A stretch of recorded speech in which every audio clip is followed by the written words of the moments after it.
अनस की स्टोरी में आपका स्वागत है। आज फिर हम एक नई कहानी लेकर आपके सामने उपस्थित हैं। दोस्तों, वीडियो स्टार्ट करने से पहले मैं आपसे एक बात कहना चाहता हूँ। अगर ये वीडियो आप तक पहुँच गई है तो प्लीज़ आप चैनल को सब्सक्राइब करें और मुझे अपना छोटा भाई समझकर सपोर्ट करें, क्योंकि आपके सब्सक्राइब करने से हमें मोटिवेशन मिलता है और वीडियो बनाने में भी अच्छा लगता है। तो प्लीज़ आप लोग मुझे सपोर्ट करें। तो चलिए शुरू करते हैं आज की कहानी, मौत की अकालिनी हॉरर स्टोरी। रिया 18 साल की एक खूबसूरत लड़की, हमेशा से डरावनी कहानियों की शौकीन रही थी। एक रात रिया के साथ ऐसा हादसा हुआ जिससे उसकी पूरी जिंदगी बदल गई। एक रात उसे एक भयानक सपना आया। सपने में वह एक अंधेरे जंगल में खोई हुई थी। चारों तरफ अजीबोगरीब आवाजें गूंज रही थीं और पेड़ों की छायाएं डरावने राक्षसों की तरह लग रही थीं। अचानक रिया ने एक भयानक औरत को देखा जिसके चेहरे पर खून के धब्बे थे और जिसकी आंखों से आग निकल रही थी।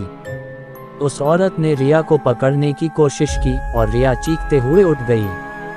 उस रात के बाद रिया की जिंदगी में अजीबोगरीब घटनाएं होने लगीं। अजीब आवाजें, अदृश्य स्पर्श और ठंडी हवा का झोंका, ये सब रिया को हर समय परेशान करते रहते थे। एक दिन रिया को अपनी दादी के कमरे में एक पुरानी किताब मिली। किताब में भूत प्रेतों और अंधविश्वासों के बारे में लिखा था। रिया ने किताब पढ़ी और डर से कांप उठी। उसे लगा कि शायद उसकी दादी के घर में कोई बुरी आत्मा मौजूद है। किताब पढ़ने के बाद रिया के मन का डर अब यकीन में बदल गया। एक रात रिया अकेली घर में थी। अचानक उसने फिर से भयानक औरत को देखा। उस औरत ने रिया पर हमला किया और रिया को मारने की कोशिश की। रिया चीखते हुए भागने लगी। रिया ने अपनी दादी की किताब से भूत को भगाने का मंत्र पढ़ा। मंत्र का असर हुआ और स्त्री गायब हो गई।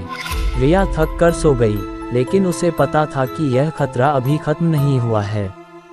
अगले दिन रिया ने अपने पिता को सब कुछ बताया। रिया के पिता ने रिया की बात पर विश्वास नहीं किया, लेकिन रिया की दादी ने रिया की बातों की पुष्टि की।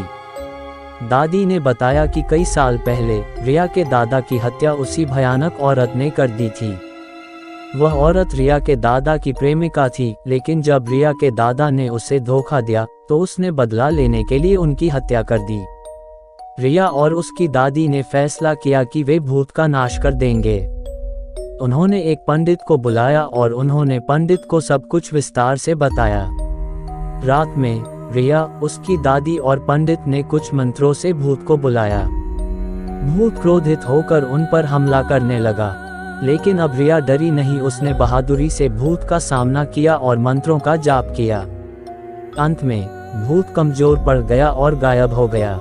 भूत के गायब होने के बाद रिया और उसके परिवार के जीवन में शांति लौट आई। रिया ने डर पर जीत प्राप्त कर ली थी और अब वह एक बहादुर और आत्मविश्वासी लड़की बन गई थी।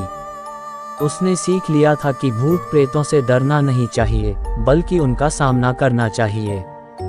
अंत में मिलता हूँ आपको नेक्स्ट वीडियो में किसी नए टॉपिक के साथ। Love you so much Anas की जनता। अगर आप लोगों के पास भी कोई डरावनी हॉरर स्टोरी है तो आप हमें इंस्टाग्राम पर डीएम करें। अगर आपको वीडियो अच्छी लगी हो तो प्लीज़ वीडियो को लाइक करें और चैनल को भी सब्सक्राइब करके बेल नोटिफिकेशन को ऑल पर प्रेस कर दें। Thanks for your watching.